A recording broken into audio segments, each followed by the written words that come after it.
Gracias, señor asambleísta. Tiene la palabra el asambleísta René Yandún. Gracias, señora presidenta, compañeros asambleístas. De acuerdo a cómo se ha llevado el debate, indudablemente que debemos tener la tendencia al uso de la tecnología. Sin embargo, también tenemos que tener como referente fundamental la constitucionalidad y todo el sistema legal que está establecido y que está en vigencia. Y es decir, que en conjunto debemos hacer referencia a administradores y administrados y debemos coadyuvar para que el Estado funcione en forma óptima, estandarizada, ágil y descentralizada. Pero para que esto suceda es necesario establecer disposiciones legales que fortalezcan la institucionalidad democrática del país y no que la debilite en el cumplimiento de las competencias específicas que por mandato del artículo 226 de la Constitución se debe cumplir. Todos sabemos que en el ejercicio de la administración pública existen hechos administrativos,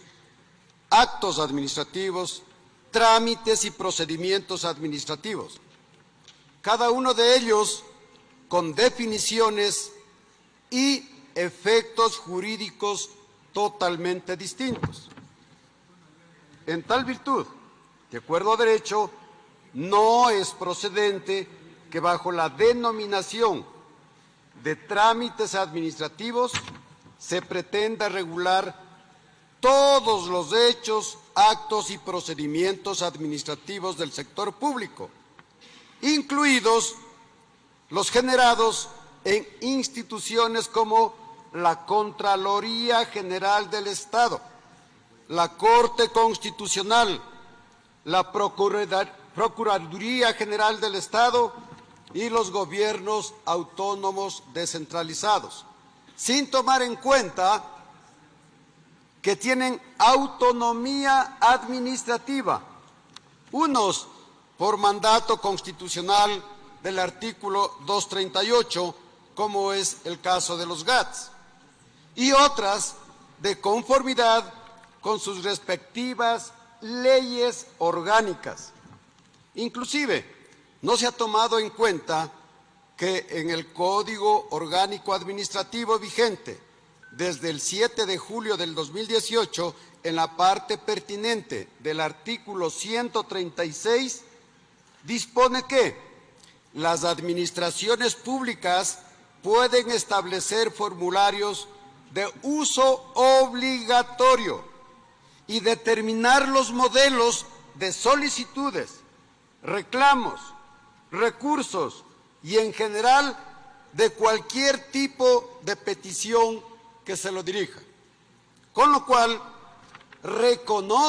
se reconoce que cada institución pública,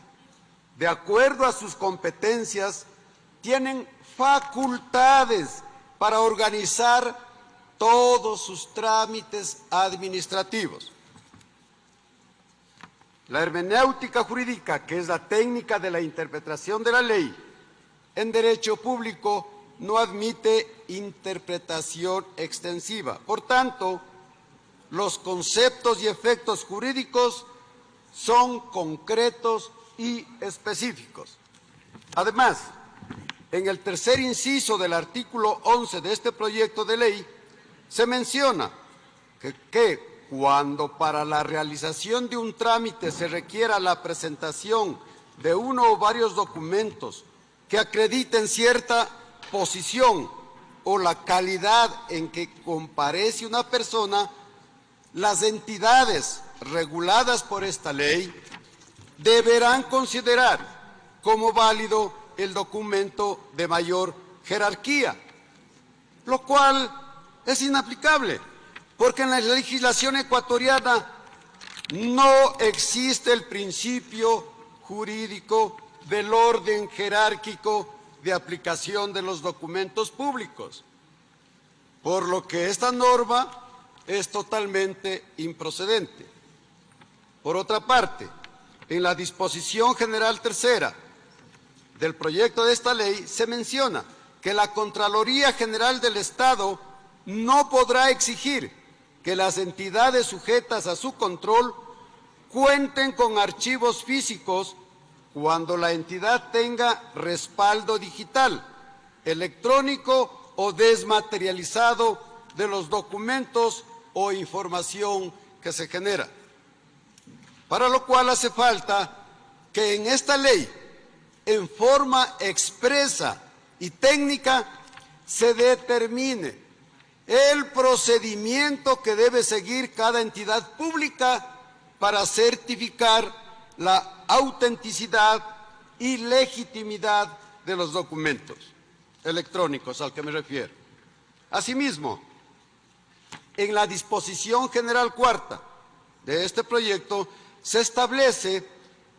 que cuando exista conflicto entre la normativa emitida por la Contraloría General del Estado